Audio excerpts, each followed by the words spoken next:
Let's go! It's speed run time! Yeah! Yeah!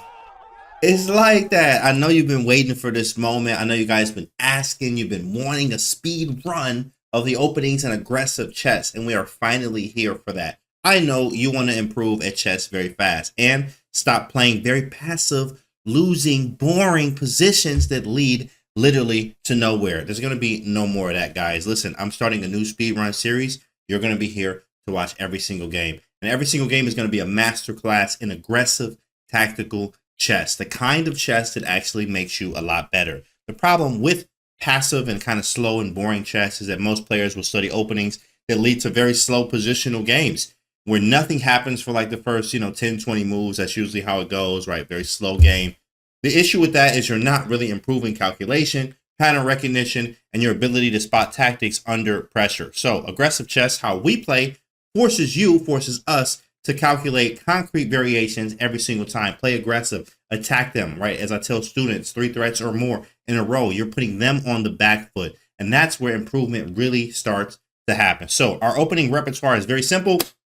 With the white pieces, we play in JOBAVA London, and with the black pieces, we're going to play Black Lion and King's Indian. I actually will have it in this little presentation I put together for you guys. So it's going to be fun, and I'm excited. Why do we want to use these openings? Well, it's because they create imbalances and immediate threats basically right out of the opening. You can force your opponent into very uncomfortable, tactics-heavy type of positions, almost from move 2 or 3 out of the opening very, very quickly from that. So without further ado, guys, I'm going to play one game and break it down.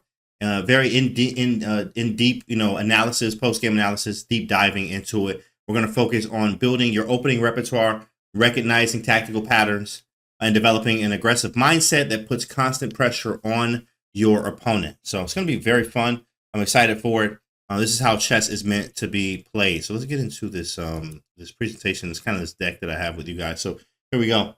Aggressive chess speed run, as you'll know, fast, aggressive, tactical chess. It will be 10 minutes, rapid. You guys, we put a poll out on the internet, and we found that rapid is what everybody wants, and that's totally normal. So we get a little bit of time to analyze and also, talk through it, look at tricks and traps and stuff like that.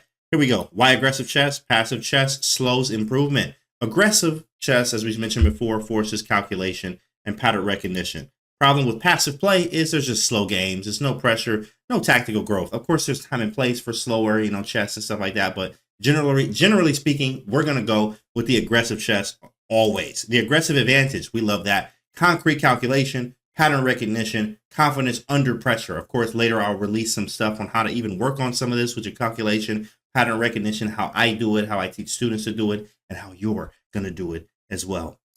Opening repertoire, we just talked about it. JOBAVA London with white. I've scored so much success with this opening right here with white. Definitely just I hold it very close to my heart. I love this opening, and I've just been able to create so many chances and win against very strong players with this opening and create aggressive type of tactical chess that we love to play.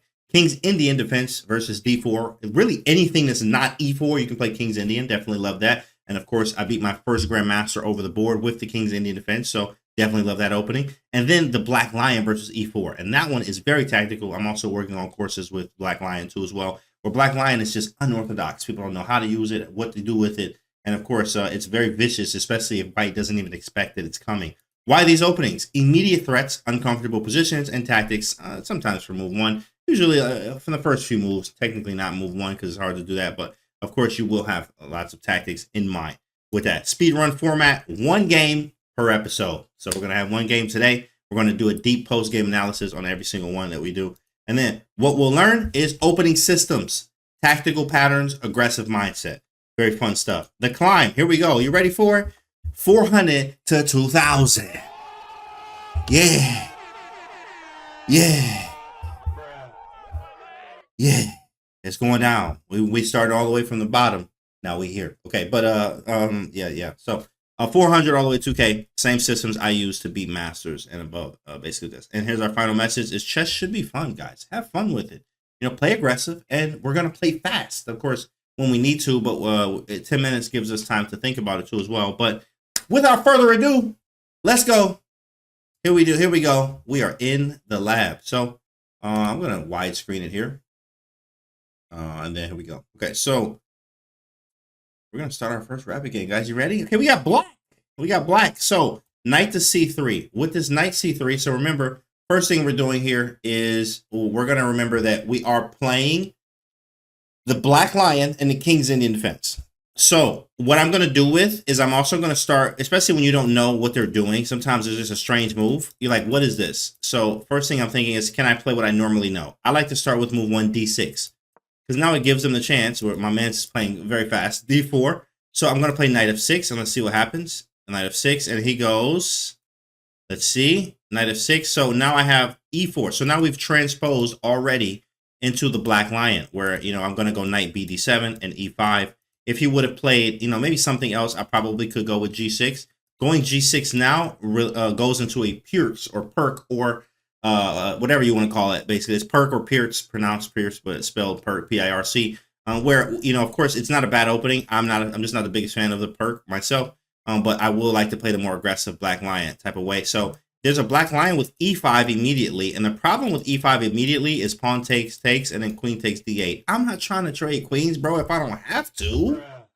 So I'm gonna go knight b to d7, and now I'm gonna play e5 next. If he goes e5. And especially at this rating range right now, my rating is 400. And you see, as I pushed here, we're going to take this immediately. That was a blunder because he's supposed to play knight f3 or f4. If we go back and look at this, this should not be played because we have the knight and the pawn on it. So right now, we are going to win material. The only time I will trade queens here is if I'm getting material for it. So fast forward, I'm going to take on e5, takes back. I'm going to take this. Now I'm up a pawn, and I'm going to pre-move king takes queen. So we might trade queens, we might not. I am at the 400 level here, so you're going to see a lot of weird blunders. I want you to expect the blunder to happen. So I'm already up a pawn. So now we're going to see what happens. He attacks my knight. I like to always say, practice 3 threats or more in a row. So he's attacking my knight. The best defense is offense. I'm going to go knight to g6 and attack the bishop. He could castle with check, which he does. So I'm just going to develop a piece at the same time while still keeping his bishop attacked. So the bishop goes to d7. He goes bishop g5, playing quickly. There's a lot of moves I could play. e6, I could play c6. I wonder which one I want to play. Maybe even king c8 is a move too. Even king back to e8. These are all moves. I'll probably just go with e6. I'm just going to make a simple move. The reason for e6 is I can get the bishop out. I don't care about him damaging the structure. And he does. So I take back. Now we have the bishop pair, as they call it. 2 pairs of 2 bishops, and I have an extra pawn. Right now he's attacking me. So I need to be careful, right? Only ways to defend are knight e5, but I could be kicked away. Or I could play c6, which is very nice. Now, some of the lines in the black lion, the king sits comfortably here on c7. I have now blocked this, and the king moves out to c7. So really strong stuff for us. We're up a pawn. Now the rest is just a matter of technique. I don't like being in this pin like this, so I'm going to move my king to c7.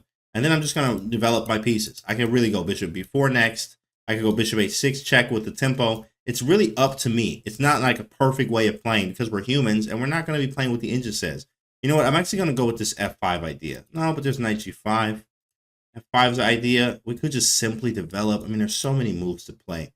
Bishop b4 is kind of annoying. Maybe forces him to go here. Let's go here. We'll try to damage the structure a little bit. Bishop to b4. He goes a3. Lets me damage the structure. I'm up a pawn. So I'm up a pawn and his structure is damaged. Yeah, okay. -2. I'm actually going to go maybe knight e5, c5. Got a bunch of moves. This bishop is not the greatest. So I'm going to go c5. My idea here, it stops his knight. I can go bishop here now and then bring a rook to the center. So he plays c4, playing very quickly. You see how we're taking our time here? We're thinking about our moves. So let's go bishop c6, which is nice. On the diagonal, I want to bring a rook to the d file next and go into an endgame here. Now, of course, aggressive chess here is...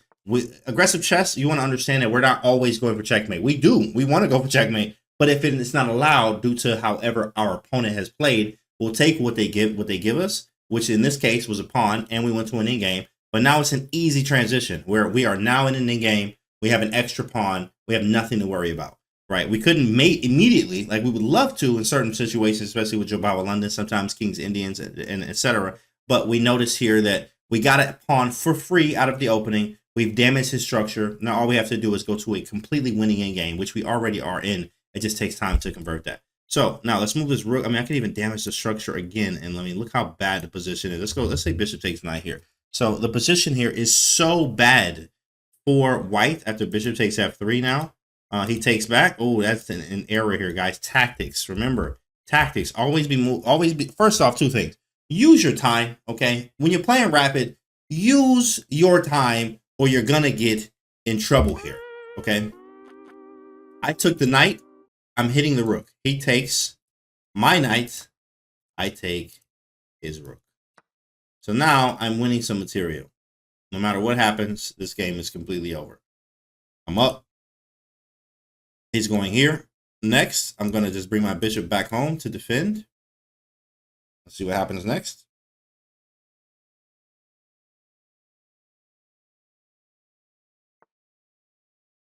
Okay, he goes f3.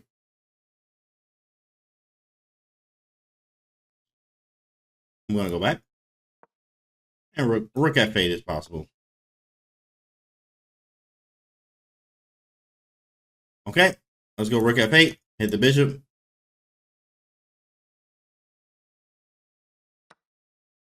Take, and I'm just up a rook, guys. It's just technique here now. Rook to d1. I'm gonna take. I'll go e5. I don't really have to take. Maybe I'll just go rook d8. Like, who cares? Rook d8. Try to trade. I'm gonna pre-move trading, and now I just have an extra rook. So the rest is easy. Now we'll make some pre-moves here. Rook takes, and then let's finish the game. Let's finish strong here. We'll go here. We'll take this here, and then here, and then here, and then here. And then here, okay, wait a second. Hold on. He might push this all the way through. Be careful.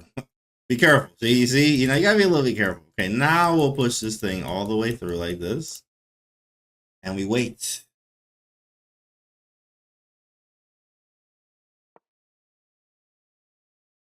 Hold on, let me put the, hold on.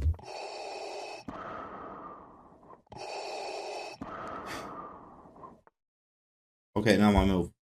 Okay, so let's go. Oh, he resigned. He resigned, boys. So we didn't have to finish. We didn't have to do anything else. So now let's go from the beginning and let's do a quick analysis of it. We can use game review. You cannot use game review. It's totally up to you. So game review, I'm going to actually pull up on full screen so you can see kind of what it says and all that other stuff. But sometimes you want to remember when you're working with the engine engine knows all and engine bees all. You know what I mean? Like the engine knows everything about everything. So sometimes even a situation where you think you're better, you might be worse, or the engine says you're losing. Who cares, right? You just want to get a few things from the engine about how did the opening go? Did I see the tactics? Where were they? And stuff like that. And then how can I improve or be better in the next game? This is not loading. Okay, game review has loaded. Let's see what we have. So 97.1% there. We got 97. Okay, 97.1 on him. We had a great move. We had 22 best, and we had no mistakes, no misses, no blunders. Now, what happens sometimes is, you know, you'll see the engine will tell you one thing, and you may think another. Guys, you are playing humans. Always remember that. You are not playing an engine. So that means that some moves or some things that you might think were correct or wrong may be completely different from what the engine is thinking. That's okay. We don't want to compare ourselves to the engine. That's one thing I love to tell students. So here we go. Since I was a 1200 here, okay, all good. Now, at the same time, let's start the review. So, knight c3, I go d6, and then let's actually use the analysis tool. Analysis tool. This is cool. Game review is actually really nice. I like using the analysis tool a little bit more because it can tell me, like, it shows me the lines and everything. But we'll stick here for a minute for game review. Knight f6, e4, knight bd7, lion defense. Look at that. e5. This is an inaccuracy. Again, guys, you want to, chess is simple math, as I tell students. Why is it simple math? Because I have two squares defending this square. You have one. So if you want to push this pawn, you need to get another piece here to defend it, or to defend the square. So e5, automatically we win a pawn. Takes, and then knight takes, and after takes. We're just winning in the endgame here. My man's just talking. Let me turn him off. So, okay, bishop f4, hitting the knight. Knight to g6, I go back. They actually like knight d7, but I didn't like this as a human because my bishop is not able to get out. So he checks, I go bishop d7, he goes bishop g5. e6 was a very nice move, as they say. Takes, and then b5 and c6. Nice job blocking the bishop attack. He moves the bishop back home. I go king c7. They wanted f5. I totally understand. f5 stops like a knight e4. I can also fianchetto the bishop this way. Knight f3, bishop b4 is really strong. They wanted h5. And remember, you're playing a human, not the engine. So h5, what? Why are we playing h5? You know, that's just not a move. that you generally would be playing. Okay, I understand it, but it's not my first move, as the engine likes h5 better. So remember, don't always think the engine is telling you something wrong, or like telling you that you're wrong. Your choice could be completely right, and human, practical is the term I would like to use. So a3 after takes and takes, c5. Again, I wanted to activate my bishop because you always want to know what pieces are good and what pieces are bad. This bishop is absolutely terrible. It looks as the same as a pawn because it can't move anywhere. It doesn't have any great squares. So I go c5 here to be able to go bishop c6, put the bishop on a long diagonal. c4, this makes his bishop really bad. It was good before, now it's bad. Even though engine liked it, but from a practical human standpoint, c4 limits this bishop's scope. So bishop here with the idea of eliminating again. We take, and here was a blunder. After pawn takes, we could go knight e5 or knight f4, but bishop takes g6 just loses on the spot as we grab some more material here. Where bishop takes rook, and the rest is easy. Clean up shop here. We don't let him take our bishop. We go back and defend this because that's what he wanted. So f3, attacking the bishop, we back up to defend. And then g4, and rook f8, best defense is offense. I didn't have to move this because I can attack yours. So takes, rook over. Let's definitely try to get the rooks off. They say trade when you're up, not when you're down. Very easy way to win games is just trade. And after takes, the rest is easy. Now I have a full rook here. One of the easiest plans is as I grabbed a pawn, I know that this is my passed pawn. And then I move the, he pushes here. I just move it back.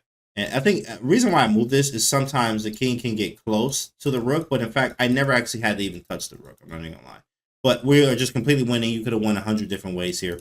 a6, the reason why I was pre-moving before. And I was like, let me just wait, because they might throw this in and imagine pre-moving. And then they get these two moves off and then you're losing. So I go b6. I don't need to take it. It doesn't matter. And now I can pre-move everything from here because he has no tricks anymore. Push the pawn all the way through for the queen. And he resigns here, but checkmate is coming in a few moves there. So this is our first game. Remember, it's one game per series. One game per series, one opening a day type of thing. This is game number 1. We used the black lion. Hopefully you learned from it. Of course, our black lion setup actually goes as follows, right? We go d6, knight f6, knight bd7, and then we go e5 next. And our next plan, of course, we'll see in different games and more speedrun videos. But e5, c6, bishop e7, h6, queen c7, and we just gonna leave it there so you don't get overwhelmed. But this is game number 1. Hopefully you learned from this one, and now let me know in the comments what you like about this video. Was it aggressive enough for you? Were you able to spot some of the moves in the game? And I'll see you on the next speedrun video.